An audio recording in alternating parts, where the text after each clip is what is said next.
¿Hay comidas malditas? No hablo de calderos de brujas ni de bombones envenenados a lo Gilla Murano.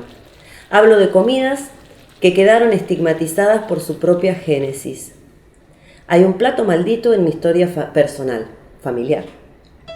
Fue por 1984. El regreso anhelado a la democracia fue también un sacudón en otros sentidos. En mi casa solo había 2 niñas, una caja pan y todavía una tele en blanco y negro.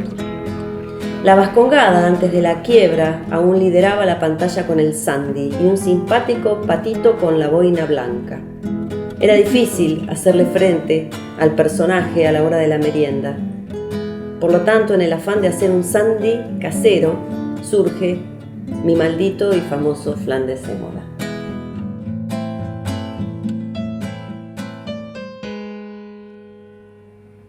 Mi abuelo era extranjero, eran de Italia. Mi abuelo pasó de Austria a Italia.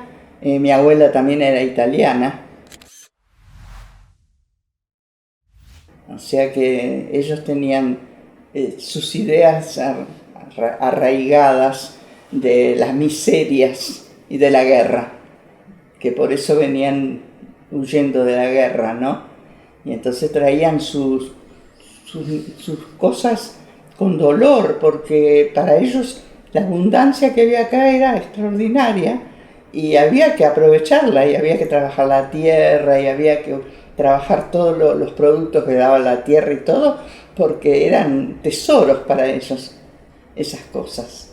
Cuando todo se termina y cuando todas las puertas se cierran y cuando no tenés qué hacer, está ahí la comida. Es como, es un oficio, es una herramienta, es algo que uno tiene para sacar un as debajo de la manga. La comida también ofrece eso. Es un saber popular y es un momento de encuentro y un compartir, pero también es un saber que te salida permite laboral, tener una herramienta, sí. Y yo muchas veces, dadas las situaciones que vivió nuestro país a lo largo de la historia, tuve que recurrir a la comida, sí. Creo que fue, no sé, un traspaso, o como que mi abuela siempre me daba una oportunidad para experimentar con algunos productos, después mi mamá hizo lo mismo. Después terminé trabajando en un restaurante, tengo amigos chefs. Fue un poquito de muchas cosas. Yo empecé de muy chica, también viendo a mis tías y a mis abuelas paterna, a mi abuela paterna, y también porque me gustaba comer ciertas cosas distintas de lo que se hacía en mi casa. Entonces empecé a experimentar muy chica en la cocina y siempre me gustó y me sentí un amor a cocinar. La cocina para mí es amor que uno le da al otro, al que le ofrece la comida. Y yo aprendí de grande a cocinar, porque me casé muy joven y era un desastre.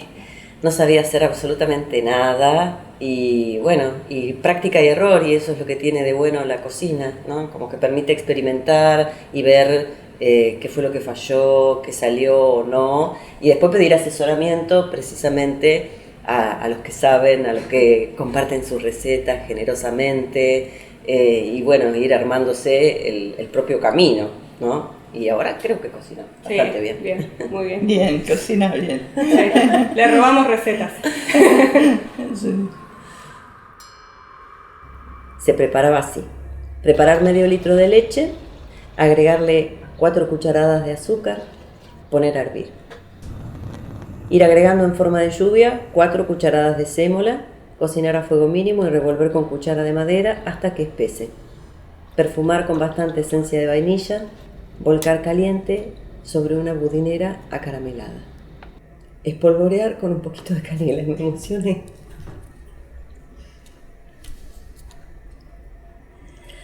Guardar en la heladera hasta que solidifique y desmoldar. No hacía falta nada más, no había nada más, nada. Ni huevos, ni dulce de leche, ni chocolate, nada, solo sémola, azúcar y leche en polvo. Me sentía una alquimista fallida que traicionaba a mis hijas diciéndoles que ese era el sándwich de mamá. Fue su postre de la infancia. Hoy tienen más de 30, no voy a decir cuántos.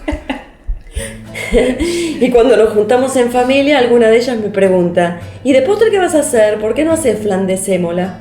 Un escalofrío me recorre, pero veo que en sus ojos hay deseo, auténtico deseo de paladear una vez más, aunque sea aquel sabor que trae un retazo de la niñez. Me doy cuenta de que las haría feliz, de que realmente preferirían tenerlo en el centro de la mesa, en lugar de la ostentación anglosajona del lemon pie. Puede ser que me amigue con el flan de sémola, que le perdone su origen. Hasta te pediría a la persona que está escuchando esto complicidad, que lea la receta, que rompa el hechizo y que haga el flan de sémola.